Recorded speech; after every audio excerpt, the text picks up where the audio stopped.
payu ka dieu geura cek Kanjeng Nabi aing ayeuna anu ngusulkeun ka Allah abdi mah isin loba keperluan aya keperluan naon abdi mah isin loba kabingung boga kabingung naon ayo dilaporkeun boga ulah tuh Kanjeng Nabi nanu mantak urang kudu bersisi lah Kanjeng Nabi na teu aya geus nitipkeun ka sahabat teu aya geus nitipkeun ka para tabiin geus teu aya nitipkeun ka atba tabiin teh ka atba tabiin hayu cak Kanjeng Nabi ge tuba liman roani wa tuba liman roa man roani wa tuba liman roa wa roa man roani wa tuba liman roa wa roa Habib Rozak terakhir tempat kos gitu lain Habib Rozak iyo tuba tinggal deketan ieu saha nu sok loba maca sholawat ijazah sholawat lobakeun heula maca sholawat ulang hayal jadi marifat ulang hayal jadi wali sholawat bae heulana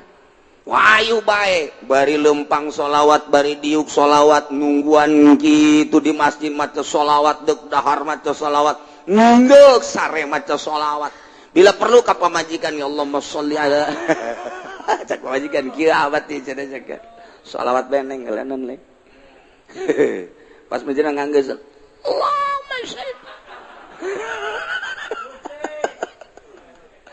cak pamajikan Habib kok napa ngededet sholawat nih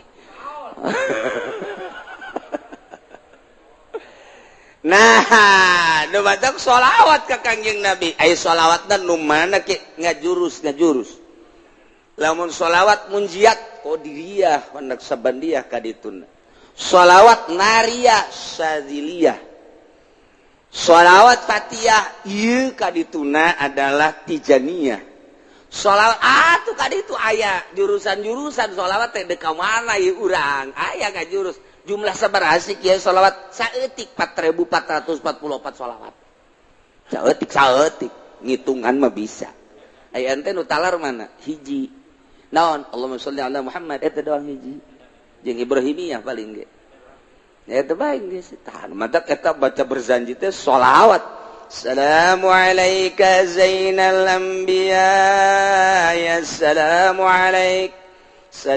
alayka atqal azkiya ya assalamu alayka eta teh urang lamun nyaho ka hartina indah jasa alfal asfiya ngeunaheun azkal azkiya min rabbis samai terus nu mantak ngarenung bae urang peureum benda jeruk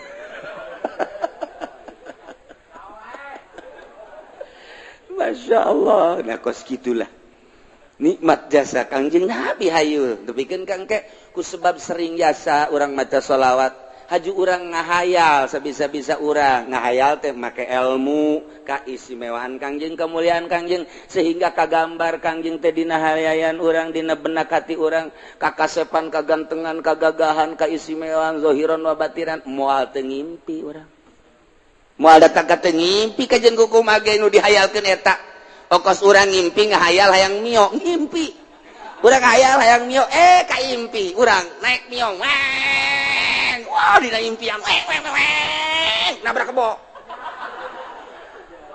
barang hadena aing ngimpi sakana lamun nya nabrak kebro cilaka sakana ngimpi nya hayang kawin jasa kasih neng lain hayang kawin jasa kahayal-hayal kasih neng aduh hayang jasa kaimpi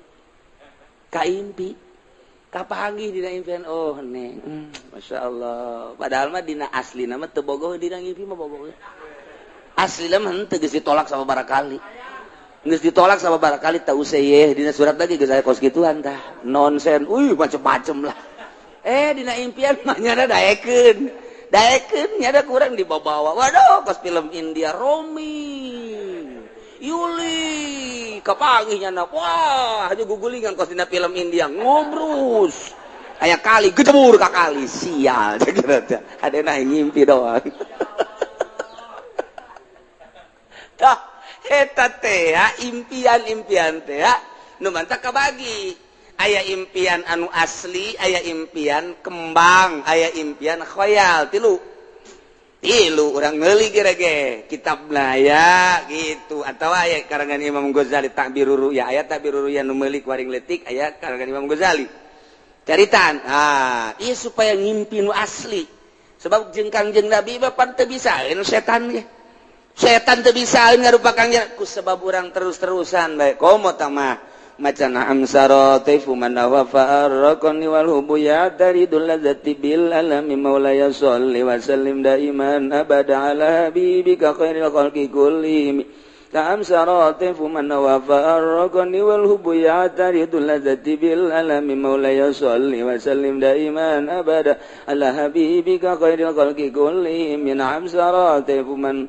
Nah dibaca kurang memeh sare wudu heula tas ngala wudu mandi nu bagus mandi heula tas mandi ngala wudu make pakaian serba putih make sesengitan sila urang hadiah heula ka guru urang anu ngaijazahan haju ka sahibul mu'alika ta'libna yani Imam Busiri kemudian langsung dikhususkeun ka Kangjeng Nabi macana dinazomkeun barengan ku Maulaya Sholli bari jeung nyaho kahartina dibaca datang kareup sare sok kira eta syaratna kos kitu doang teh syaratna kurang sare teh mendek telentang ti mimiti dieu kala maulaya sholli wa sallim daiman abada ala habibika khairil khalqi kullihim na'am sarata fuman wa farqani wal hubya daridul ladzati bil alami maulaya sholli wa sallim terus datang ka urang rada geus rada non karang-karana engket-engket rek sare ngedeng langsung ta'am sarate fuman wa farqani wal hubya daridul ladzati bil alami maulaya sholli wa sallim dair PS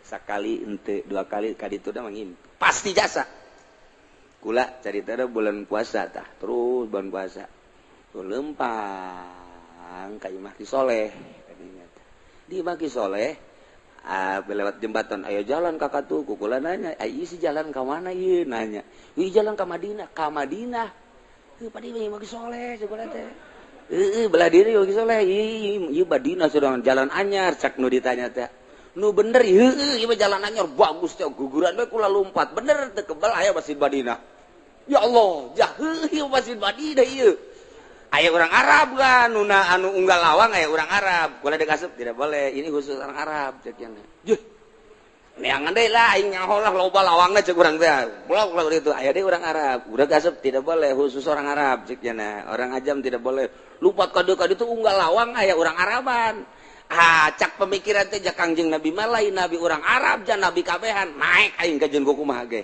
naik kula ka luhur begitu naik ka luhur urang cek nya nggak boleh naik kadulu di handap wah kerumunan aya Kangjeng Nabi tuh ngancan katingali Kangjeng Nabi na ngan dina impian bingung ieu aing ngaragageun mana ringsek asana ringsek aing ieu ka mana ieu haju di tukang penjagana turun teu meunang di handap geus katingali kerumunan Kangjeng Nabi belah ditu ngancan katingali Kangjeng Nabi na jauh jadi kula ditungtung gitu tah ngan aya di luhur akhirnya kula turun ke handap alhamdulillah begitu nanya itu Kang Jenab cenah buru-buru macet jelema teu bisa ka ditu hudang can kapanggih jeung Kangjeng Nabi geus hudang waduh cek kula teh masyaallah maksud tapi pan lumayan datang ke Masjid Madinah na ye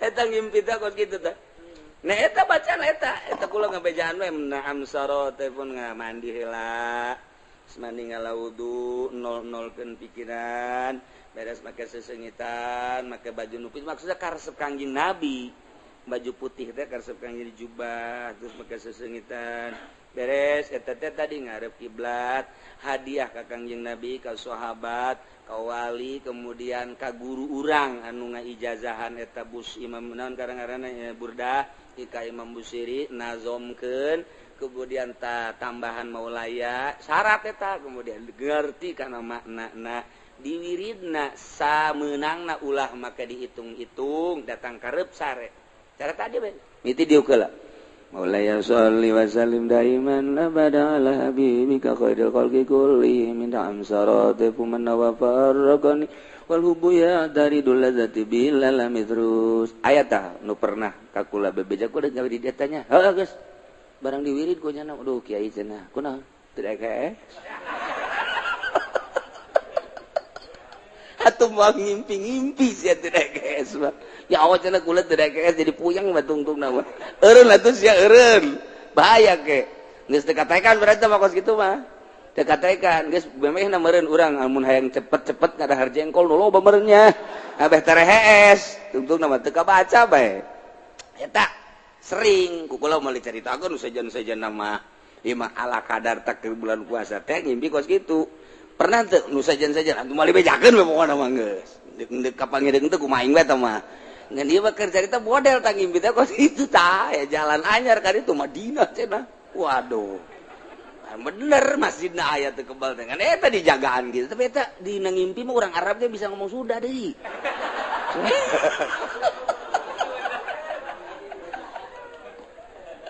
wah geus abah bebeja baheula abah waduh tas ngimpi kasasawan teu bebeja ka kula bebeja aduh abah anu ngimpi kepanggih jeung Kangjeng Nabi pohara jasa tah mah geus pohara aju di Madinah eta mah lain ngimpi aneh abah mah mantap kaju 3 poe teu ka masjid da abah moal ka masjid cenah 3 ieu mah heulanan kurang henteu bebeja asa sare asa henteu aya Kangjeng Nabi nu mantak atuh teu ka masjid abah mah asal eta kitu asa 3 poe masyaallah geus saya caritakeun eta mah eta wiridanna eta ngan abah mah terus munjiata nu paling dia tah munjiat tunjina mantap kudu diijazahkeun heula ta eta Kangjeng Nabi asal geus urang kapanggih pernah kapanggih jeung Kangjeng Nabi bae lain neuleunan naon ihina neuleunan teh hina eueuh deui pang indah-indahna ngimpi kapanggih jeung Kangjeng Nabi mah geus indah jasa nikmat jasa kababayang bae deui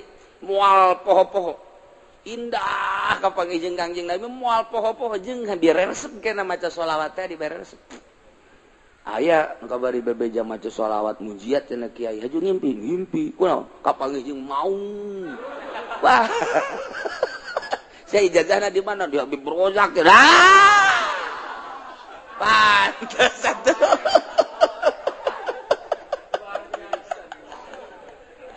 aduh masya Allah atuh untung tak kapanggih jeung maung sia aduh gagah maung mah ih salah ijazah masalah tes ya nyaho cenah diberen aja kos kitu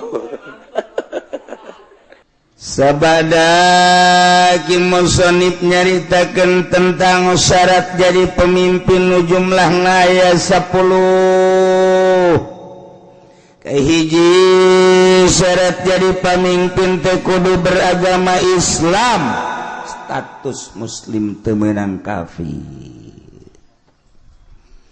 wa kudun mukallaf teu meunang budak leutik teu meunang muedan ilu kudu urang merdeka teu meunang kasipatan kuroki amat hamba teu beunang kaopat zakaron kudu lalaki ulah cewek ulah awewe gesing hade lamun geus diulah berarti bakal namun dipilih nimbulkeun karusakan tur nu milihna doraka sing hade nu kamari pernah milih awewe kudu ditobatan oh cenah teh mah kiai meureunanan teh mah nu ulah ge cak kiai di kulon ulah ge imam salat awewe imam pamimpin mah teu naon sakeun oh kiai ongkoh nyana maca kitab tilok berarti kiai si tilok baca kitab macana Quran lain kiai teh kuyai munnya ge maca kitab ieu ta baca tazakaron. Jadi kiai pan di negara urang mah lain negara Islam, negara demokrasi sarua.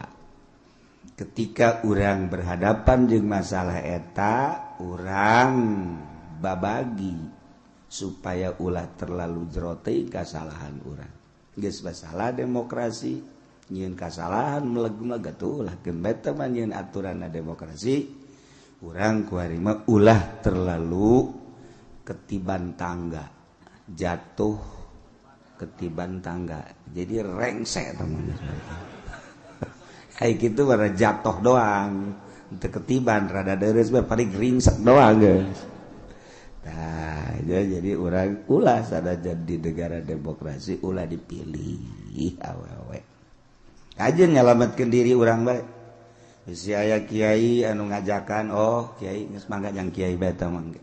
Nyebrang di jembatan Siratal Mustaqim kiai bae di kitu. Sia, aing mah hiber. Beres. Ulah sok sia. Mejeuna ulah sok ka kiai model kos kitu mah. Kiai kudu disoan modal kos itu. Sia goblok, kiai lebih goblok. Tolol tungtuna turut begeun kiai. Aduh, ampun. Kelima kudu bangsa Quraisy maksudna aya benang merah jalur kepemimpinan kudu boga jiwa pemimpin. Mun teu boga jiwa pemimpin rusak negara acak-acakan kagenep adlan kudu nu adil benar-benar teu mementingkeun diri sendiri nyana siap untuk membangun bangsa jeung negara aya tanda-tanda keadilanana sebab kadele kurang hiji mun naik mobil kacana tilok ditutupan mana coba tangan pemimpin anu tenutupan kaca malaya. Dua mun boga rokok nyana teh kadele masyarakat nah hayang ngarokok kajen teh nyana teu ngarokok rokona dibikeun ka masyarakat. Tah eta kan ngeunaheun kana hatena. Menang we satahun pajakna dicokot rokok dibikeun pajak dicokot. Bloon. Nu jelas kudu adil urang neangan adil hese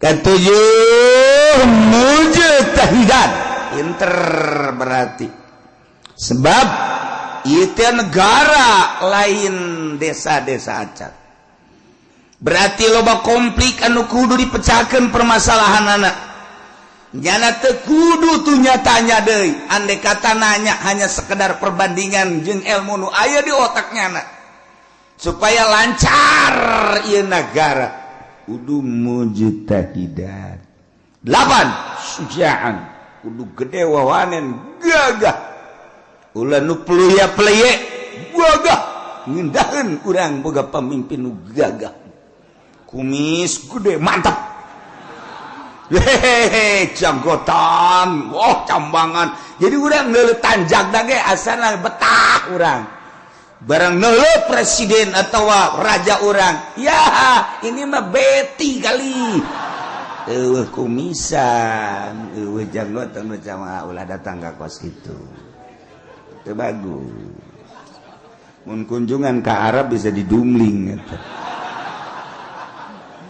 sujaan kudu nu gagah 9 zaroin yang kaharep sing ade yang kaharep si ayang ke kaharep jang diri urang bae salametkeun tanggung jawabna ke di akhirat urang bakal ditanya engke ieu mah nunggeus mah geus bae geus tanggung ka neraka geus nunggeus mah geus ieu nu endek bae endek nah deuleu ku urang mana nu gagah lalaki geus menaya aya wae ulah lalakina nu gagah pinter eta nu dipilih ku urang kajen nyalametkeun diri urang bae eleh menang sabodok aing mah geus sakitu ta pemikiran aing teh ya lantaran engke ditanya di akhirat jehe kumaha gitu 9 zaraib ngabogaan pemikiran nu luas wawasan anu jero nu luas sebab negara 10 boga dedengan sempurna di dalam sempurna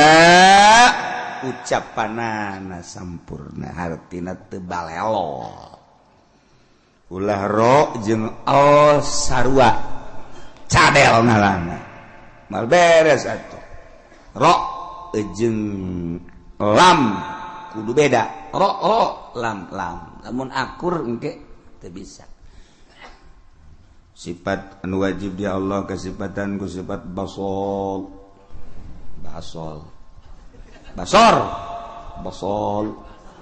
ro basol panjang cadel jadi basol ro lain l tuntuna dikurangan sifat wajib di Allah sifat baso pan baso aing re teu bisa lam salah mending baso kan jadi salah tuh gitulah persyaratan jadi pemimpin imamul azam presiden raja atau di bawah dunah yakni gubernur bupati camat lurah termasuk RT itu teh raja RT teh sakarajaannya ada sa RT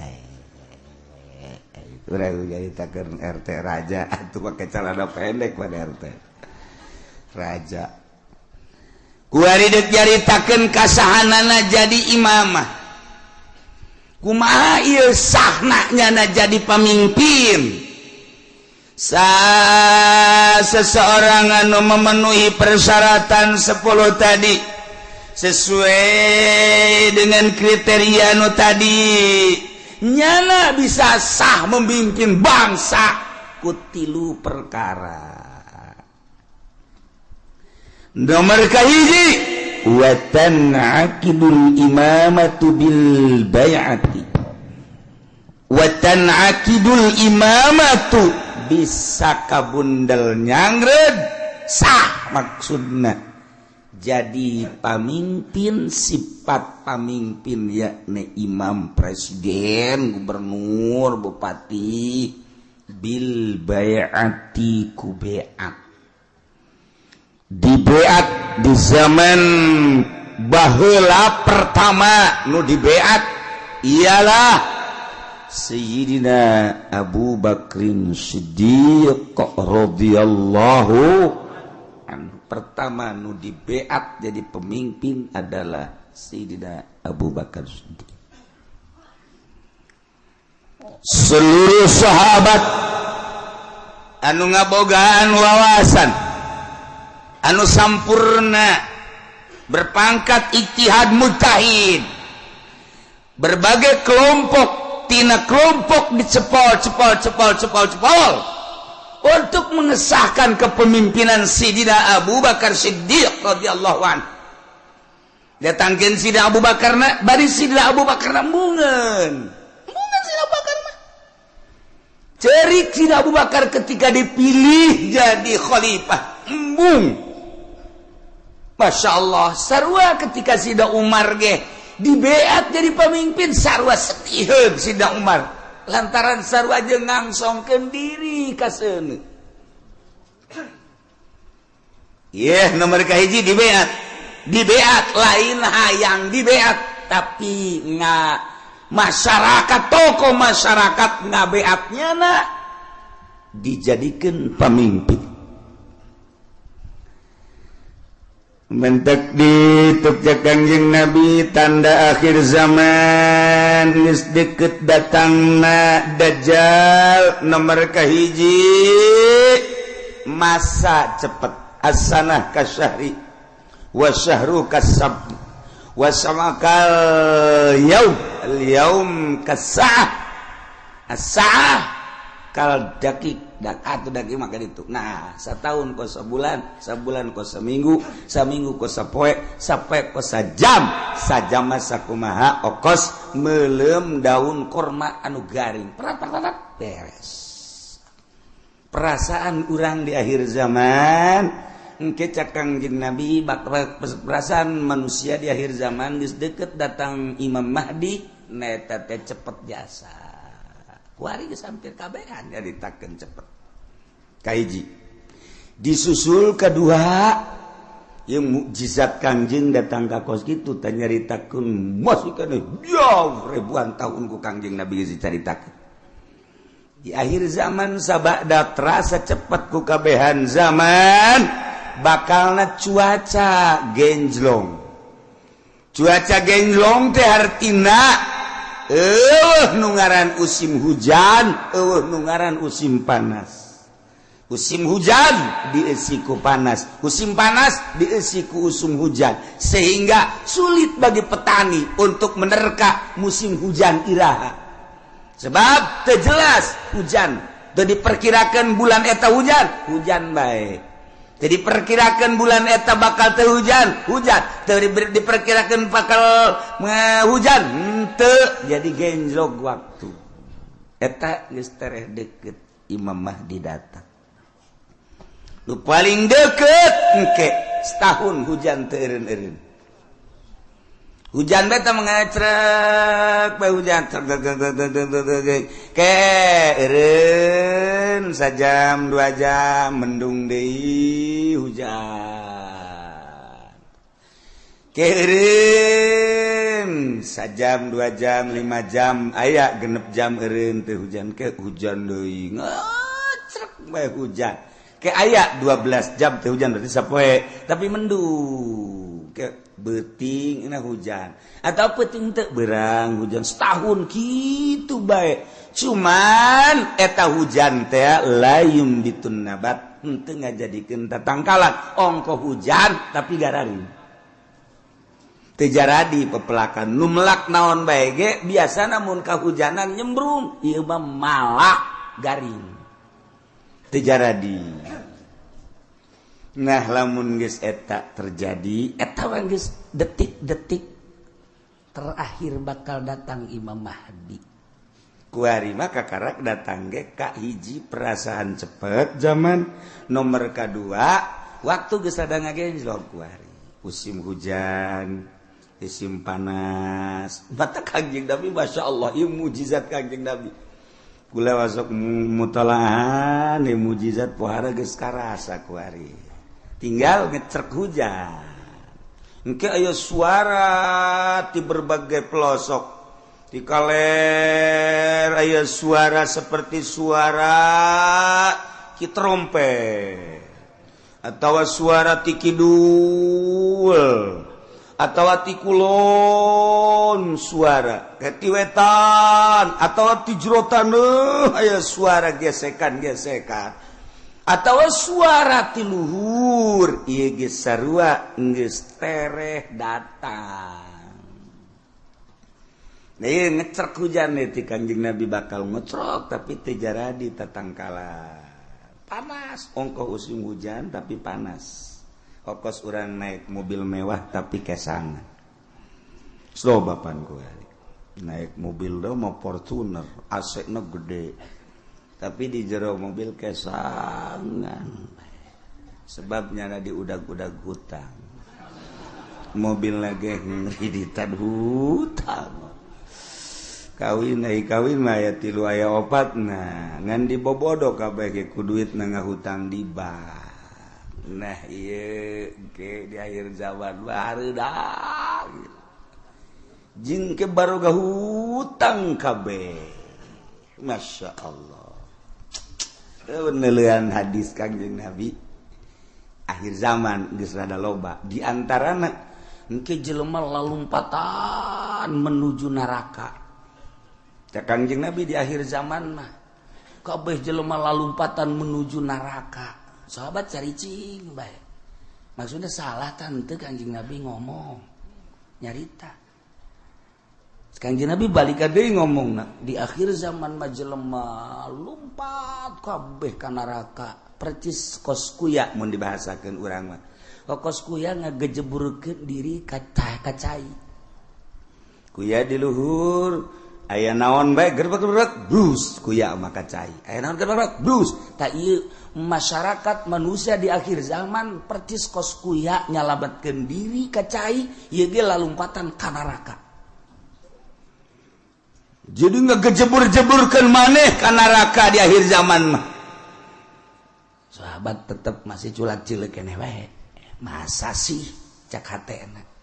Neraka kan seuneu. Mun jelema kudu ngagejeburkeun ka seuneu. Ima jelema meureun teu normal di akhir zaman teh wae mah Kangjeng Nabi salah ye masih didengekeun bae ku sahabat asana meureun aya kekeliruan ieu Kangjeng Nabi kan weruh sadurungna sahabat teh masih kene culak-cileuk banget teu percaya cak Kangjeng Nabi di akhir zaman ke jelema lalumpatan menuju neraka percis kos kuya nyalamatkeun diri ngagejeburkeun ka cai engke jelema masing-masing kabeh berduyun-duyun malah mun aya anu rada lambat kunyana disingkirkeun lambat amat sih ka neraka disingkirkeun kunyana aing teh lah jadi anu jelema-jelema anu ngahalangan di lambat sia ka neraka bae kudu lambat aing teh lah wih bari yang berani ayo aing teh lah geus aing jadi pamimpin neraka geus oh beranian jasa berarti kan geus 3 kali Kangjeng Nabi nyarita kos kitu tah berarti beneran nanya lah sahabat wani 5 ya Rasulullah kunaon bisa kos kitu ya Rasulullah bisa jelema berduyun-duyun ka neraka sebab jelema kabeh memberanikan diri hayang jadi pamimpin mendaftarkan diri hayang jadi kepala desa mendaftarkan diri hayang jadi bupati mendaftarkan diri hayang jadi gubernur mendaftarkan diri hayang jadi presiden hayang jadi menteri eta ngaranna menuju neraka jahanam ya Allah ya Rabbi urang lamun ngomong kos gitu pan bupati dah ciai bibisana tok sama kos gitu mah ya aing mah keur ngaji sia daek ngadengekeun atuh teu kajeut jadi mah ngaji ge ieu bangsa jeung jelema nu kos ka dieu be nu laletik aing. Muga de mah teu kudu ngaji geus, sia jeung Kiai Golkar bae ka ditu. Aing mah keur nyaritakeun akhir zaman. Mun teu percaya datang bae dibere kitabna baca ku sia. Iya, teu bisa cenah macana. Emang sia mah ciri neraka teu bisa maca kitab. Ya anu ahli surga mah bari bisa maca kitab. Waduh, cak mari maji mangkana aing henteu. Teu ge pandai ngadengekeun. Pamimpin mana kuari nu daek ngadengekeun ngaji nu bener? Deuleu sa Indonesia. Ayo teangan camat nu daek ngaji nu bener. Sugan aya di Pandeglang mah, sugan aya di Serang mah. Coba sugan aya bupati nu daekeun ngaji nu bener. Nu bener ieu mah maksudna ngajina nu bebeneran Al-Qur'an jeung hadis beneran. Ya, ceuli aing sumpungkeun. Asal aya bae ge. Mana gubernur ieu mah ngaji bae heula ulah ngalaksanakeun ngaji nu bener mana eueuh mantak aing ngomong kos kitu teh bibisaanan teh mah kiai sakeun teh ya tuh kajen aing bibisaanan aing terus ya teu percaya sia atuh babagi bae ke di akhirat dah di surga mah lain nu ki uci anu pangeran aing mah wau jeung pangeran goblok. Ya, gue ini sombongannya lah. Sombongan gitu mah mejehna. Pajar bae bener bae sombong lah. Tangkorak sia. Nah, ieu mah keur carita di akhir zaman. Eta Kangjeng Nabi deuleu lah dikena kitab Mukjizatur Rasul di akhir zaman. Aya kitabna beuli. Geus mah jang pamimpin bae beuli. Sia mah teu kudu lah. Cukup ngadengkeun di aing geus. Ya Kiai Golkar tilok ngomong nu kitu pan. Kiai partai tilok aing ye gua nu ngomong ye. Berduyun-duyun jelema menuju neraka. Kaget sahabat. Ah, salah ngomong meureun Kangjeng. Berduyun-duyun jelema ka neraka.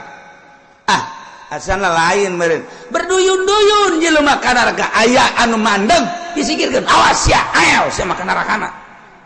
Halangan aing. Oh, berarti bener cak sahabat. Ya Rasulullah kunaon?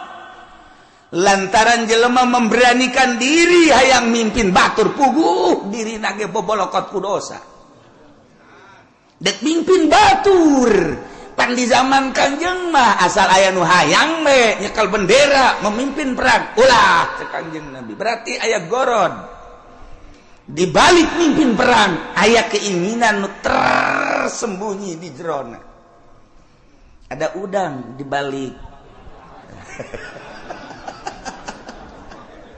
aduh. Ya mah ongkos nulungan rangda. ada udang di balik rangda eta kajen hukum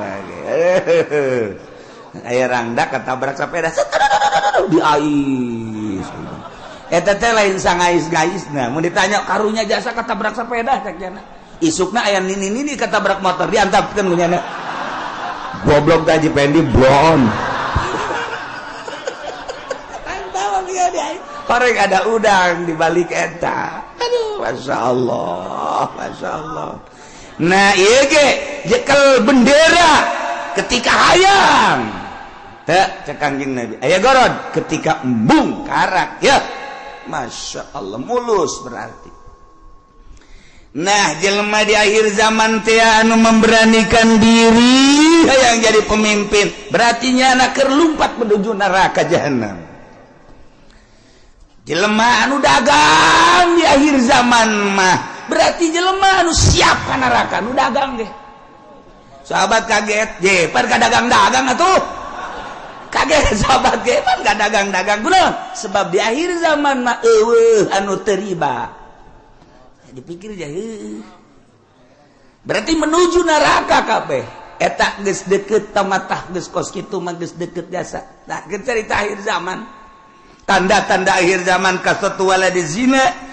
Tanda akhir zaman teh mabok, tanda akhir zaman teh kitu sarik maling, kabehan maling, geus puguh masyarakat maling HP, maling sepeda, maling motor, maling mobil, atuh jadi negara ge maraling, beda ngaran doang, jang masyarakat mah maling, jang di luhur mah korupsi, beda ngaran. Urang lembur teh nyahoan korupsi pajar lain maling. Aja maling, mun urang bebeja ka urang lembur kan ini tuh, itu tuh tukang korupsi, bagus amat. Bagus saknya teh. Itu nyaon korupsinya mah. Sarua jeung air mineral barang ku urang dibere ini air mineral, embung ini mah air mineral mah. Kunaon? Eta kan dicampuran mineral. Oplok. Cak jana meureun mineral teh pajar ragi lah kira-kira gitu tah. Nih air mineral bagus nih. Embung ini mah. Ai kudu dicampuran mineral mah. Je, ieu nini. Udikna ge belah ditu deui udik. Tamat ti udik teh masih 2 kilometer ka ditu. Eta loba bahasa-bahasa di akhir zaman mah urang lembur teh nyaho. Maksudna ditekeun situasi dan kondisi. Cak urang lembur teh mah kiai isi-isian malulu, cenah ngomongna ieu teh betah. Orang lembur atau diberi bahasa kos gitu. Ternyata ndek inteleka. Jadi orang lembur teu ngarti. Eta teu nyambung ngaran. Di lembur mah ngomong lembur bae. Waktu sekolah ye, loba jasa nu nitahan bahasa Indonesia. Teu betah aing mah. Emang teu betah teu bisa, teu bisa.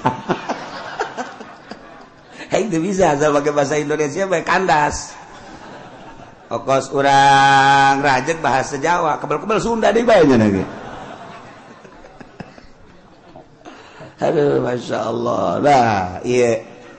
Jadi orang namun nyaritakeun mujizat Kangjeng Nabi kadang hayang seuri bahasa Kangjeng nan hayang seuri hebat amat ngabahasakeunna. Yusafiruna ila jahannam. Berangkat kabeh ka jahanam. Kedua yas'auna ila jahannam, lumpat yas'auna mah yusafiru mah leumpang, yas'auna mah lumpat. Sahabat kaget, penyaluatan si ka jahanam. Horeng bener. Sia ulah yang serikeun pamimpin lumpat ka jahanam. Nu tadi kadua pedagang ge orangana lalumpatan ka jahanam. Nomor katilu cak Kangjeng Nabi di imah bae ge tetep ka jahanam bae. Yeuh. Ajeuna mah kabehan tah, bupati rada lega bae. Tadi masa kaing doang cak bupati jeung gubernur sia ge sarua. Ayo atuh berjamaah lah. 5 ya Rasulullah kunaon make jeung di imah bae ge? Sebab di jero imah ge teu kaluar tina maksiat. Di jero imahna, di jero kamar, di jero kamarna nyieun kamar deui, di jero kamarna nyieun kamar deui, dipoekan tetep maksiat bae. Allah Karim. Sebab apa di jero mainnya geus bisa make jaringan internasional. Sanajan di jero kamarna di kamaran deui, kamarna dipoekan tapi nyana bisa nempo Hollywood di jero kamarna di kamar dipoekan tapi nyana keur aya di Hollywood. Ya Allah ya Rabbi, Masya Allah, pindahkan keur aya di California. Masya Allah, pohara. Ya Allah, jauh teuing lah ke California mah, pencet deh Texas. Woi, cek ini eta sih negara mana? Ulah loba omong nih. Nini mah nini bae nyahona paling ge bojong bae. Kendal bae nyahona bangsa nu karari itu bae teketos bae. Geus nyahona kadinya bae. Pugu di bojong geus sarujeng di Texas kuari mah. Eueuh nu teu akur kuari. Kahirupan di Amerika jeung di Citra aja atuh beda.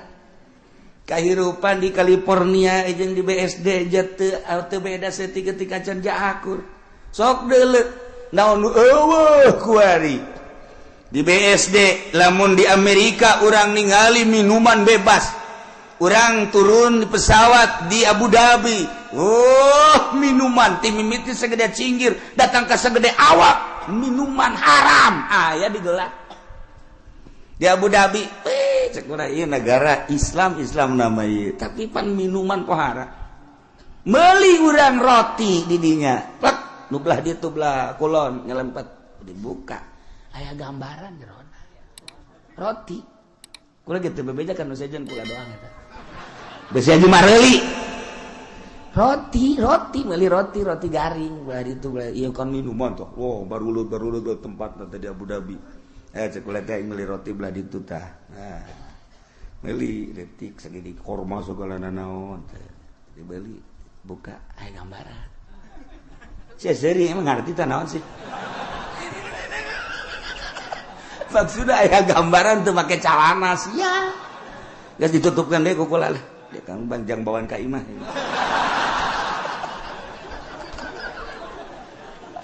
Masya Allah Karim.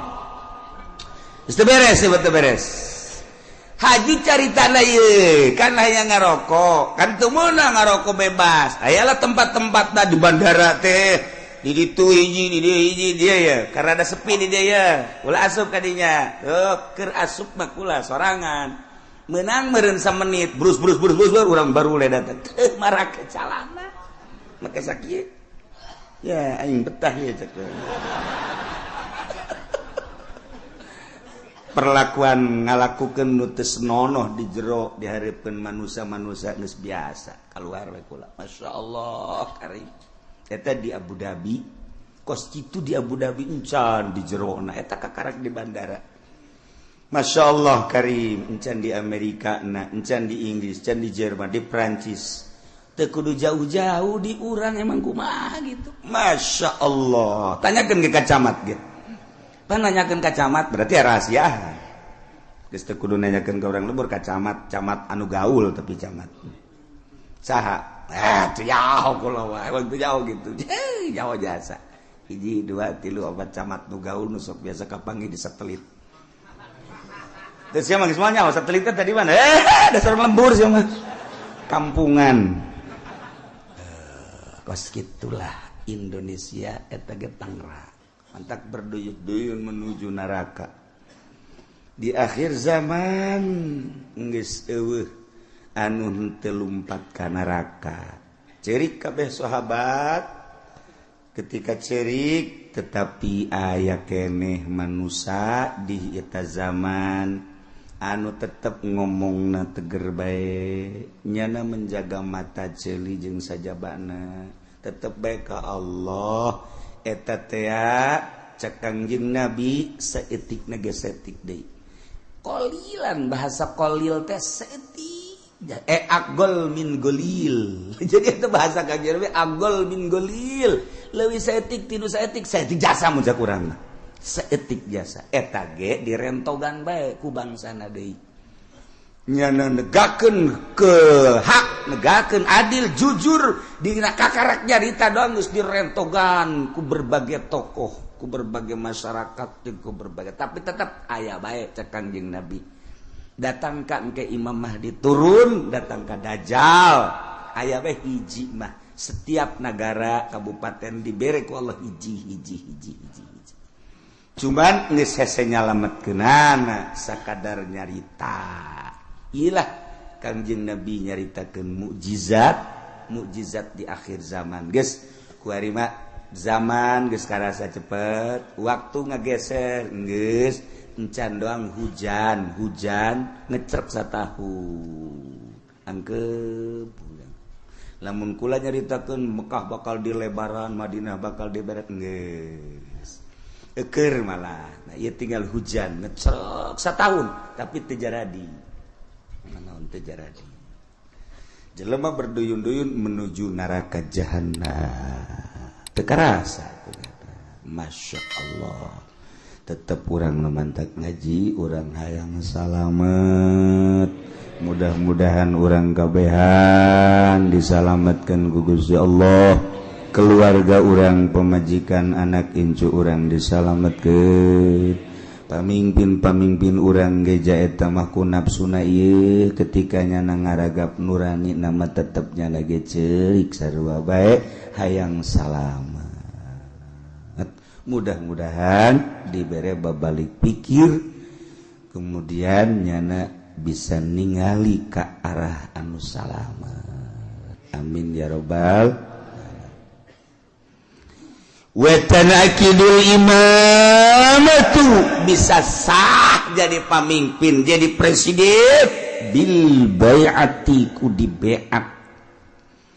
Wal asahu nurutkeun cekal asah bai'atu ahlil hilli wal iqdi. Saha minal ulama'i war ru'asa'i wa wujuhin nas alladzina yatayassaru ijtiba'uhum. Artina nu milihna teu kudu keseluruhan.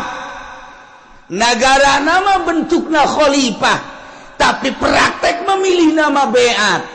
Kulantaran bai'at teh aya bai'atu ahlil hilli wal iqdi, berarti aya pemilihan demokrasi. Sebab ketika harita nu hendak dipilih diangsongkeun tilu tokoh, lain bae Sidina Abu Bakar Siddiq. Aya tilu, cuman nu dipilih Abu Bakar Siddiq. Berarti kan hampir mirip secara demokrasi pemilihanana. Dipilih biasa. Nah, ieu keur carita memilihna wal asahu bai'atu ahlil hilli wal iqdi. Henteu kudu keseluruhan masyarakat nu buta dituntun, nu torek dituntun, nu nini dituntun, teu kudu. Jadi dipilih per desa sabaraha nu boga wawasan untuk maju. Lamun sakecamatan sabaraha desa, pilih per desa teh. Mun sadesa aya 18.000 manusia. Kemudian diperkecil deui ku ari mah. Di kitu naon ngaranna? Dipekarkeun jadi 8.000 atau 7.000 per desa. Eta nu 7.000 tingali per kelompok-kelompokna sasi nu boga wawasan untuk maju ieu teh. Jang keselamatan bangsa jeung negara. Ahlil hilli wal iqdi. Geus ulama nu milihna ulah diberean duit. Di umrah-umrahkeun supaya manehanana milih. Tegala dibere motor, dibere mobil, aduh eta mah sogok menyogok ngaranna. Lamun aya kiai nu narima sogokan ti pemerintah, sogokan ti jelema-jelema nu endek calon, eta berarti kiai keur lumpat nerleng bae dek menuju neraka jahanam. Teu kudu ese dengan kiai kos gitu. Namun aya jelema kiai dek milih pemimpin tapi jana menerima sogokan di partai, di ketua, di kandidat, berarti eta kiai keur ninggalkeun masyarakat dak menuju neraka jahanam. Tinggal kukula ada ditanya, aya eueuh kiai nu gos gitu. Aya, lamun aya pang nyebutkeun saurang. Coba ulah isin-isin. Saurang bae. Di Tangerang bae teu kudu ka sarang-sarang. Tangerang aya eueuh. Aya urang Pasar Kemis aya eueuh. Sia mah aya bae, kagak deketan ka Cilongok sia. Sia mah deka aing meureun, kajen kuku mah ge. Dasarna sia mah ekstrim.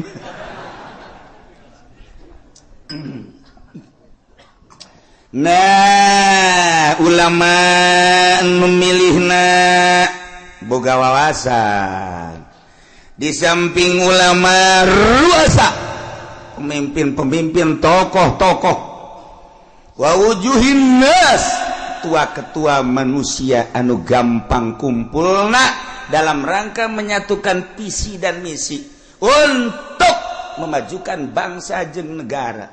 Masya Allah nu milihna nu kos kitu yes kuari maka simpulanana bae wa syartuhum sifatus syuhud syarat jelema nu endek mengangkat kepemimpinan ulama tokoh termasuk kitu kepala-kepala kampung dan lain-lain sebagai berbagai lapisan masyarakat anu dianggap mempunyai wawasan syaratna sifatus syuhud sifat saksi nu kira-kira nyana jadi saksi sah berarti kasifatan minal adalah wa gaya nu milihna kira-kira sah jadi saksi sah berarti ngabogaan sifat adalah eta jadi ente sakabehna ieu mah kabeh tidak milih nu embung dibere duit anu embung ge dibere mobil keuna ngeungkeuy milih ka ditu dipaksa kos gitu mal beres satungtung pemilihan umum model kos gitu negara ulah diharapkeun kudu beres satungtung kiaina nu endek ngararapi ngabantuan jangan luruskeun negara nyana ngabutuhkeun kana sogokan keneh ieu mal beres negara nyana nu sok pidato bow rosy wal naon kana kadituna finar cek nyana ya rosy wal murtasi finar nyogok nyung narima sogok ka neraka hulunya anak tas dibere motor mio nah cekal huluna heuy sia ngomong goblok ieu ngomong teu bareres kuring kiai ongkos jelema di kota Allahu akbar aya nanaon Allahu akbar pas azan Allahu akbar hees ai tiap tadi Allahu akbar beratas itu Allahu akbar wayah azan hees tekan teu beres eta geus balikan urang ngaji kuari hudangkeun awak urang nu keur hees supaya gigisi tempo gerak ka alam barzah ulah neuleuan batur awak urang bakal dibaringkeun di alam barzah nu dibawa kabeh ge sugih teu dibawa gagah teu dibawa kabeh ngan awak urang we jeung boeh dibukakeun ieu na ditempelkeun pipi urang kana taneuh sakadar urang gagah sakadar gagah keur hirup paeh mah geuninganan kos kitu sugih keur hirup paeh mah geuning kos kitu baring bae bentakeun mata hate urang aing teh bakal kos kitu kabeh nu daek milu rekan-rekan ngan sakada datang ka bibir kuburan pemajikan jeung anak datang ka bibir kuburan doang pemimpin urang kepala urang mun urang bawahan ngan datang ke bibir kuburan doang selesai ditutup kuburan urang sorangan di jero tanggung jawab urang bakal datang amal-amal urang bentakeun mata hate urang eta. Nah lamun geus bentak itu kan rada dijaheueuh horengan eta ngaranna bentak udang ngaranna geus inget kanu bogana ka Allah Subhanahu wa ta'ala. Nah iyalah di negara Islam cara memilih pemimpin di beat cara ngabeatna cek awal asob beatu ahlil hili wal ikdi ngabeatna ahlil hili wal ikdi yakni minal ulama war ru'asa wa wujuhin nas ulama-ulama jeung pemimpin-pemimpin jeung tokoh-tokoh masyarakat anu mudah berkumpulna untuk menyatukan visi dan misi dalam rangka melajukan bangsa jeung negara syaratna sifatus syuhud kudu sah nyana jadi saksi berarti kesifatan ku sifat adalah ulah kabehan memilih jam milih nage nya nama teu boga wawasan Teboga wawasan jeung ngemajukeun umat bangsa jeung negara, teboga pikiran kumaha ieu bakalna lamun dipimpin ku seeta negara urang, perpolitikan, perekonomian, perbudayaan, leuwih agama. Lamun urang geus nyaritakeun agama, kan mayoritas di Indonesia mah urang geus korban. Jakarta geus dipimpin lain ku muslim tapi ku kafir. Teu beurang di jerona ka aya musliman. Eta geus bentuk kasalahan. Mangga bae ieu negarana demokrasi kan tetep bae. Urang teh hese ngayakeun muludan di Jakarta. Cobalah gubernur dipersilakan untuk nyambut. Ayo nyanang ke kumaha nyambutna? Hah? Wih. Sebuah nirwana. Lain Kangjeng Nabi nyarakeun nirwana. Golok ya. Nyaritakeun rajaban panggil coba mal bisa. Jadi geus agama mah macet. Sedangkan Indonesia mayoritas agama atuh kudu dihormati mayoritas kajian kumaha ge.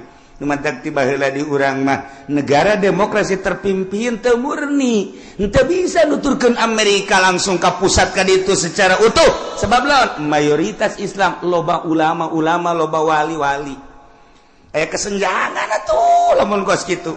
Sebab lawan paling istimewa agama mah Islam. Sebab di Islam mah kabeh merasa terhormati. Kristen dihormati ku Islam mah. Buddha dihormati ku Islam, Katolik dihormati. Pokoknya masing-masing, tetapi anu bercokol memimpin tetap kudu Islam. Nyana tetap dinaungi. Tingali riwayat para khalifah. Tingali riwayat para khalifah khulafa ur-rasyidin. Kabelah dieuna mentak 35 tahun masa kenabian, masa kekhalifahan, kemudian ka dieuna sultan. Kabelah dia nama, kabelah dia cek Kangjeng Nabi sabada eta geus kali itu acak-acakan. Ya, khairul qurun korni. Terus mayali ali. Nah, berarti Kangjeng Nabi terus sahabat tabiin tidinya ka dia acak-acakan. Urang di zaman acak-acakan tapi masih keneh bisa maca Quran, maca tafsir ieu ge anugerah ti Gusti Allah Subhanahu wa ta'ala. Di zaman akhir anu geus lain lalagaan, urusan riba, urusan keadilan geus eueuh, kejujuran geus eueuh, tapi tetep bae aya keneh nu beuntas saurang-saurangan di negara aya komo di masyarakat mah teu rusak kabeh. Sakieu geus alhamdulillahirabbil alamin. Salametkeun diri urang, eueuh nu ngarunyaan ka diri urang iwati diri urang. Batur mangan sakadar huhahehe doang. Mantak Tuan Syekh Abdul Qadir kedatangan tamu. Setelah kedatangan tamu nyaritakeun cintana ka seseorang. Seri Tuan Syekh datang deui tamu nyana nyaritakeun cinta ka seseorang. Seri geus beres ngobrol nyaritakeun cinta, nyaritakeun bendu. Kasih anu mah cinta, kasih anu bendu, kasih anu cinta, kasih anu bendu. Cek Tuan Syekh, cinta ente jeung bendu ente tetep neraka jahanam. Kunaon emang? Sebab cinta jeung benduna lain lillah, aya kepentingan. Urang resep jasa ka tokoh nu itu, pohara. Emang kunaon mantak resep sok merean bae. Aing bendu jasa kasih itu, kunaon pelit. Tuh kan? Aing resep jasa ka kiai itu batu. Emang kunaon kiai itu mah naon bae ge meunangnya nama. Itu suka mah menang bae, anu mengkredit menang, segala menang, kalau deposito menang, aing geunaheun. Kadinya aing bebarengan jigana nonton bola tah, kieu mah kudu kos kitu internasional. Aing resep jasa kajana mah. Benduna kasih itu bendu jeung resepna kabeh lain lillah sarua jahannam. Masyaallah. Dah ini nomor kahiji jelema diangkat jadi pemimpin melalui pemilihan. Di BAT dipilih ku ahli hilli wal ikdi. Nu milihna ulama ruasa wujuhin nas. Yakni nu kasipatan ku sifatus suhud, sifat adalah, sahnya jadi presiden lantaran dipimpin ku jelema-jelema ku tokoh-tokoh ku bangsa-bangsa anu ngabogaan wawasan tur ngabogaan sifat keadilan nyana mimpina dengan prima ngeunaheun teu leceh falamma qawsaru ayunan nas واسترهبوهم وجاءوا بسحر عظيم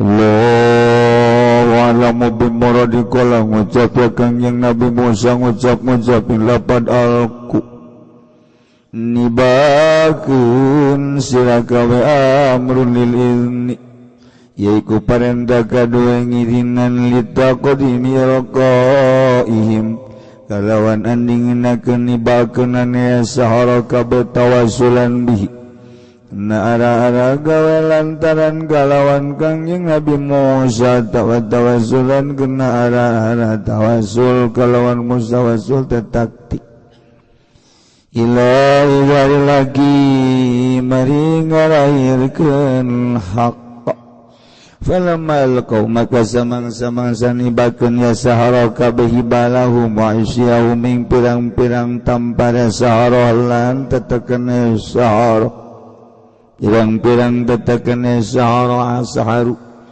maka pada ngalalihir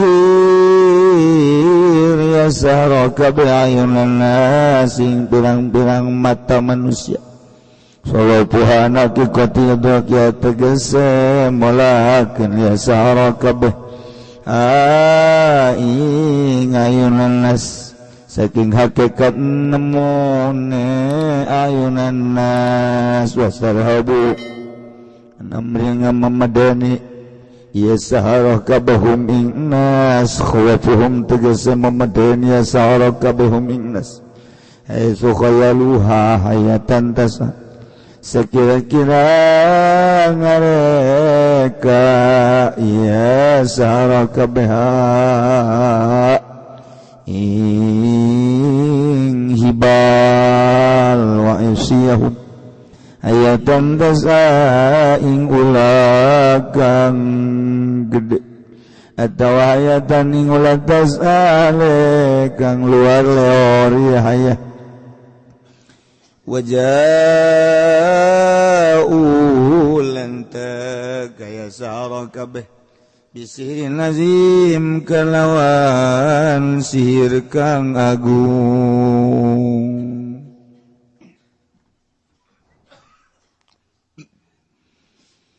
wa auhayna ila Musa an alqi 'asak وَإِذَا هِيَ تَلْقَفُ مَا يَأْفِكُونَ وَاللَّهُ أَعْلَمُ بِمُرَادِهِ وَوَحَيْنَا لَن ngawahyu wanisun agung ila Musa maring kangjeng Nabi Musa an alqi yen tan nibakeun sira Musa soka ing tetekeun sira Musa paida maka kaget ia utawi asotal kofu iku ngaleglegan ya aso bihapi ihdatain kalawan den buang salah sawijine tar minal afsi saking asal tatal kofu talkop manane tabdali itu tegese ngalegleg iya aso maya pikuna ing barang kang nyarulap ya sahara kabeh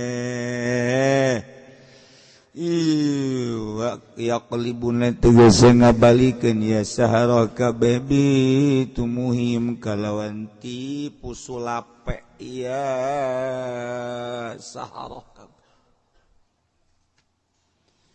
wa qa'al aqu wa batala ma kanu ya'malun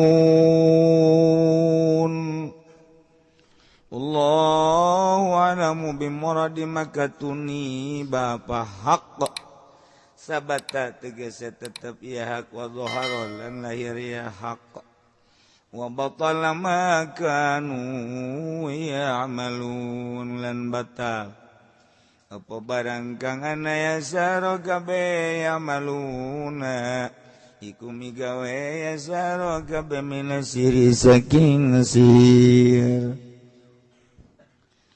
gulibuna likawang kolabu soginin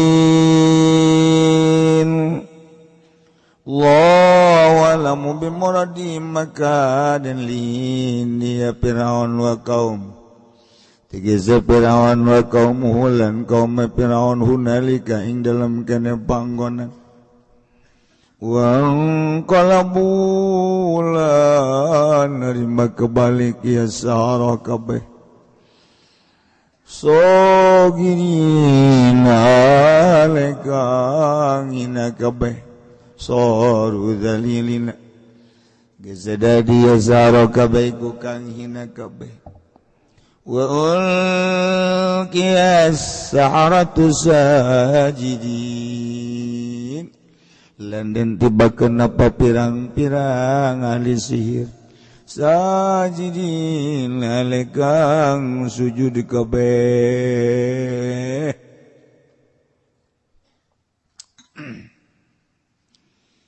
qalu amanna bi rabbil alamin Rabbi Musa wa Harun qalu ngucap ya sara kabeh dep ngucapin lapan amanah ngimankeun ingsun sadaya bi rabbil alamin kalawan pangeran alam kabeh Rabbi Musa tegese pangeran Musa wa Harun lan Harun li ilmihim kana waruh sahara kabeh bi anna ma syahaduhu kalawan satuhune barang kang nyakseni ya sahara kabeh ing minal asa saking tetekan la yata'atta bisihri ikora narima tekaya mak kalawan sihir bisihri kalawan sihir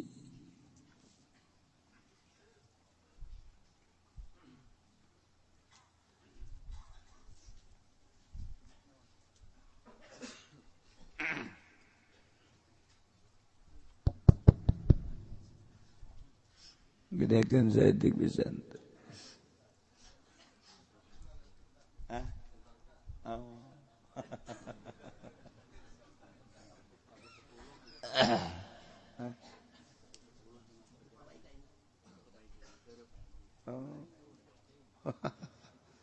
sebelum anggesan Kak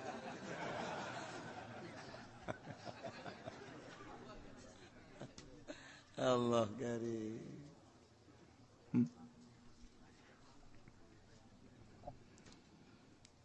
beneran ya teh keur nyaritakeun tentang pertandingan antara pesihir Firaun jeung Kangjeng Nabi Musa nu mawa mukjizat nyaritakeun tentang ngaduna sihir jeung mukjizat Masya Allah. Setiap Rasul terus baik Gusti Allah diberi pertandingan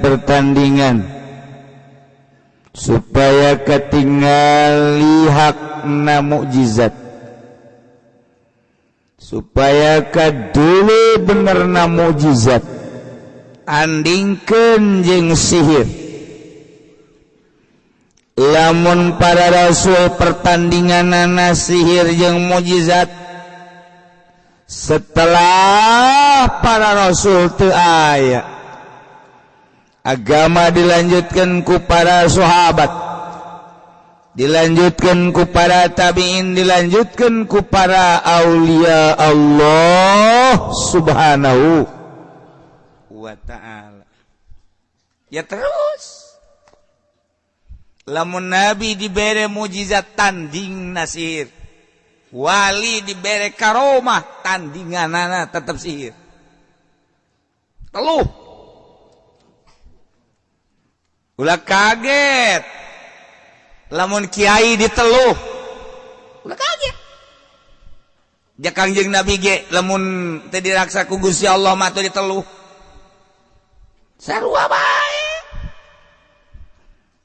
terus datang ka kuari terus perseteruan jeung pertandingan antara sihir jeung mujizat sihir jeung karomah sihir jeung maunah ulah maunah maunah tunggak gajah tahu sekali jadi pertandingan duh cenah aing masih namat jadi kiai kos kitu mah jah cuma lain ti kiaiin meureun can ge jadi kiai geus ieu eta cenah besi ditelu tuh kayak ujung-ujung lama paeh bae di paeh perang syahid paeh ragag cilaka syahid paeh ditelu syahid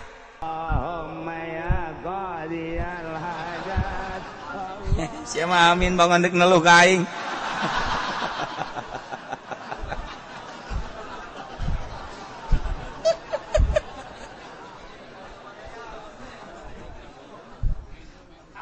iya tidak sekarang itu Masya Allah kayak kaget ya orang mah atuh boga pendamping belah dituna Gusti Allah besi terlalu keren pendamping Gusti Allah mah isin aya malaikat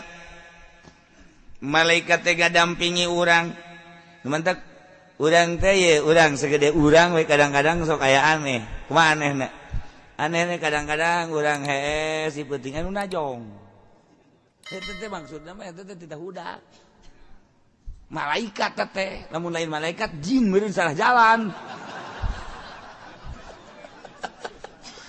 jin ge ai hampura cek aing salah jalan kata aja urang ngan urang mah geus udang data jam sabaraha jam 2 deuh puting kene sial jasa rep deui bola pada tanah Allah eta teh geus aya bimbingan berarti urang lamun sering maca sholawat deui wiridan mah sholawat kakula sok anu maksa mantau wiridan jetu sholawat datang keluar mah dibere sholawat di bae cek gini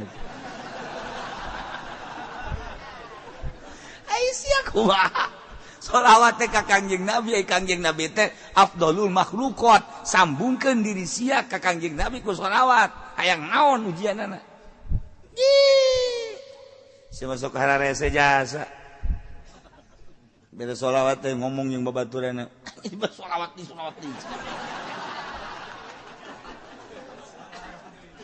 hayang naon atuh sia hayang naon nah urang dibimbing ku Allah, dibimbing ku malaikat. Lain lalagaan bimbingan. Lamun cacak bimbingan moal kuat. Moal kuat tuh mantap kuat ge. Seorang penegak agama aya ngabimbing. Boro-boro naon nafsu nabe dibimbing ku Allah. Ulah. Nafsu. Ulah, cilaka dibimbing ku Allah.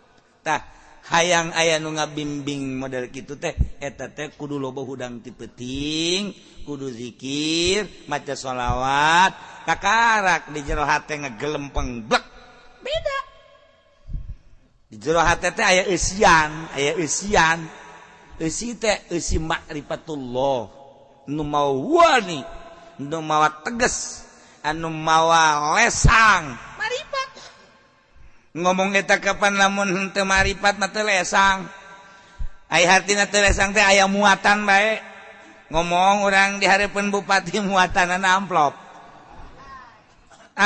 ngomong urang di hareupeun anu ngariung muatanna berkat kos kitu bae kan tuh teu bener kumaha aja sia makarar itu eta teh kudu dibenerkeun ku sia aja ingin nyaho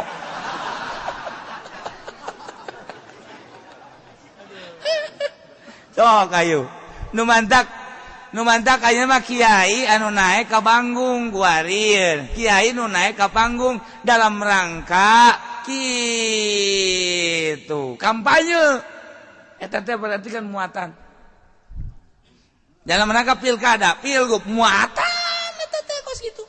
Henteu cenah kunaon mah ikhlas. Sod ikhlas. Ka dieu coba ka dieu sia. Sodak kumaha sodak goblok. Ikhlas ya. Balik baik kayak mah tadi ongkosan sial capek ongkos. Bener kan Bod? Nah iman ewak nu aya bae lah. Padahal lain kanyana bae kasih ge sarua. Ieu keur carita ieu mah muatan teh mawa teu teges. Geus engke kadengeuna ge lain deui. Saya teh si mana? Si anu ngadiran sa kiai, naon tuh kampanye, nyatakeun naon tuh? Kiai kos kitu ieu tah. Mulai heuy, teh kiai pinter teh. Pinter tinggal pinter. Mengundang itu ngajakan ke partai. Beres sama kiai. Ji sia ngadengkeun ongko teu beres ongko. Nya na meungeun dibere duit aing. Tuh. Nu mantak babagi po datuh. Ya gara-gara sampai ke letikos kieu ya. Aduh. Masya Allah. Katara. Aya muatan mah urang ngadengekeun we ulah kebel dengekeun ku urang sok kiai. Inu hajat, muludan, rajaban. Antara aya muatan jeung eueuh. Kula sok rinci, kula mah daripada ceramah ngaji jeung ngadengekeun lillahi taala daekan ngadengekeun. Resep kula ngadengekeun teh resep. Batur mah cenah teu resep kana kula teu. Kula mah malah lamun ngomong teh geus embung ku ari. Embung lah yang besi ku Allah dicarekan salah naon kitu boga pikiran teh tah. Aing ngadengekeun mah teu salah-salahnya anak. Geus atuh aing resep atuh terus atuh bamalerkeun kan kitu aing ngadengekeun mah ngarokok teh naon teh lah. Sok ngadengekeun gula teu kebal haju bae muatan katara. Kudu bisa ngaji bilagah mah komo tek geus katara. Katara kajian ku kumaha ge. Geus eueuh nu teu katara saeutik ge. Urang ngaji bilagah teh aya makom, likuli makom makol, likuli medan rijal. Oh aya muktado nganyahoan. Urang. Kamari aya Habib Salim Jindan, NKRI, marka, naon marka? Bingung kan urang, orang harga. Harga mati, atuh urang matinya apa pajar marka. Atuh marka mah jalan cek urang teh. Kunaon eta? Lain haolan nyaritakeun eta berarti muatan NU. NU kan NKRI mah berarti nyana keur nyaritakeun NU. Kabawa ka Habib Lutfina ka NU-NU-an. Nyaritakeun Nusantara kan Nusantara mah NU. Nyaritakeun tentang Muhammadiyah eta teh Sayyidina kan eta mah perseteruan antara NU jeung Muhammadiyah. Kabawa kanyawan ku ahli ngaji mah. Kaluar tina jalur. Deuk saha. Mantak resep ngadengekeun teh resep. Marga.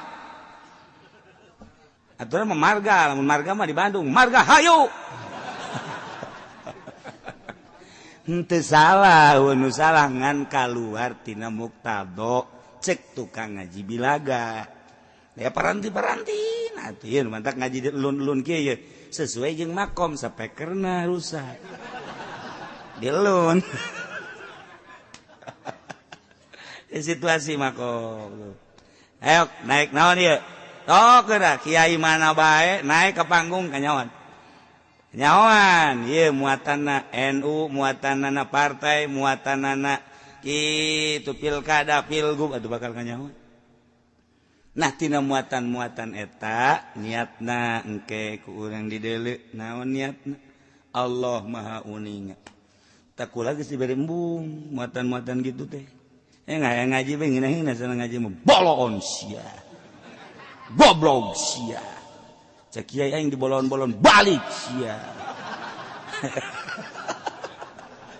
Aduh, jangan noel di kacamat urang balik yuk. Los. Sia yang ngejebur ka neraka ulah didengekeun. Kulantaran eueuh maksudna naon?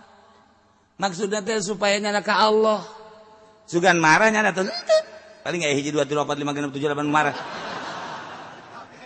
atuh sabodo jaing mah teu ngausum ngamarahan nyana maksudna dek dijadikeun dibawa ka Allah sabisa-bisa daek nyana ngadenkeun Allah berarti menang hidayah teu daek nyana mundur bae ngajina yuk didinya mah didinya di Cilokan urang jauh ceuk abe babari balik atuh los emang aing teu nyaho gitu jauh anu ngabejaan tuh di masjid aya hiji nyaho zaman tadi teh di dieu ngajina kudu jauh ka ditu bong aing lamun sasalaman ceuk nya teh poe aing carakan malulu itu konon ngomong gitu tuh sia ngaji ongkoh aya anu geus bugraget teh ka kula bugraget kiai tapi kunaon tuh air rekamanana mah menta deui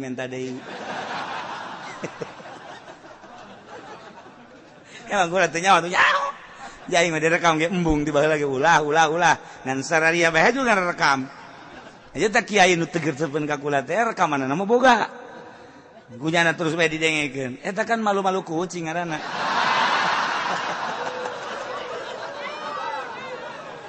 ngan teu nanaon kula mah hari nyana aya mangpaat nama tu mangga bae baik henteu aju kurana bendu teu mun kula bendu bae carekan ku Allah entek eueuh nu dipake ke bendu sasage pamarentah emang kula bendu ka pamarentah henteu ka bupati deukeut ka gubernur deukeut komora nu karung pernah shooting bareng ban baheula gara-gara sapeker kos ge jadi kieu ye tah atuh teu bendu teu naon gawe ka Arif henteu nyana urusan nyana manusia kula urusan kula manusia hubungan kemanusiaan akur pagawean beda-beda kula mah kula nyana mah nyana wayah kula nyaritakeun agama kadenge ku nyana teu bener henteu bendu kula mah ka nyana bendu ka kula urusan nyana cenah aing mah teresep ka kiai atuh boro-boro nyana rang da kolot ge teresepkeun ka aing kecuali nu ngora siapa sok bisa baik iya ngaji naon sih